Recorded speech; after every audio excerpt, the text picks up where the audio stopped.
Greetings and felicitations. This is Suzanne Titkemeyer of No Longer Quivering, and I'm here to talk about the Rodrigues wedding. Hence the flowers from my front yard and my old, janky wedding veil and tacky earrings. Picture of me on my wedding day with my daddy, one of the few I have left. And look at these. These grow all over my yard in Costa Rica. They're birds of paradise, which are incredibly expensive in the States, but here they're kind of like weeds. So anyway, I don't know how many of you guys are excited, but I am excited. Next Saturday, oh man, my veil is really crushed. It's been in storage 34 years. Um, how many of you are excited for the wedding of Nurie Rodrigues with Anna Duggar's brother, Nathan Keller? I'm excited, and not just because that the bride will finally get a chance to eat real food and gain enough weight so she doesn't look like a like a concentration camp survivor. I'm excited because this has a potential for all kinds of wonderful, lovely, sideways, quiverful, crazy.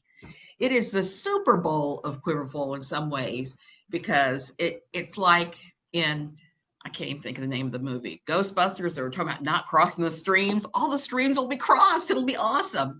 You have the Plaths who are going to be there. Some of the Plaths, at least two of the Plath daughters will be there. You have Anna Duggar who will be there with at least one of the Duggar children who's supposed to be in the wedding party. It is rumored that TLC will be there filming this fest. I'm sure we'll only get a few minutes of it on either the Welcome to Plathville or Counting On, but anything is better than nothing. And I think that Jill is counting on getting her own TLC show and knowing the other weird, quiverful families that they've given shows to. I have to say, I think it might be a possibility. It's a possibility. Now, whether or not that will be healthy or happy or end up well for anybody, who knows? But here's my predictions for next week's wedding. Jill will make a fool of herself, which is pretty much a given. She'll either announce a pregnancy or some other ridiculous thing in the middle of the ceremony. She'll get up and sing a song, "Oh, Nurie," the joys of weddings, and then go make out with David. There will be something, and it will be awful. It will be worth. It'll make all of us laugh at her tackiness, and might make a few people cry. Who knows? So I'm looking forward to that. Also, there's been a lot of speculation on the wedding dress. That's something worth speculating over because we know with their modesty standards, even the simple, loose dress I am wearing today in the heat of Costa Rica would be considered what Jill calls sluttish because my arms are bare and my collarbone is bare, even though I'm older than dirt and got all the wrinkles to prove it. It would still be considered immodest. So I'm thinking we're going to see some kind of really strange looking thrift stored wedding dress on the poor girl. But she'll be lovely. She is a lovely girl. I'd love to see her gain about 20 pounds and look normal, but she's a pretty girl. And I really wish her the best, her and Nathan. I'm happy she's getting away from that absolutely crap fest of a family she's got of scammers who think that they don't have to work for a living. They can just go around and talk about Jesus and get paid. So it's a win-win for Nurie. It's a win-win for her. I hope she has a wonderful day.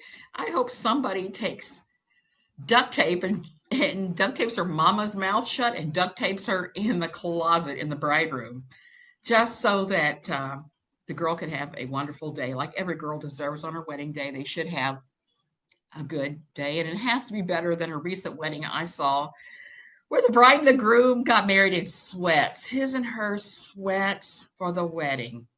And I just had to laugh when I saw those wedding pictures. I know, I'm old and I'm cranky and I've got all these expectations. But if it's the day you're going to be a fairy princess, shouldn't you have whatever you think that looks like, even if you think it looks like you're a giant cupcake? Because look, I look like a cupcake in that picture. I'm just a tiny little thing covered with oodles of too much lace and too much everything. but at least I look like I had a wedding.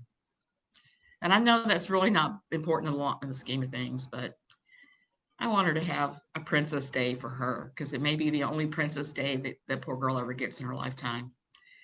Now, if we could just keep Jill from ruining it.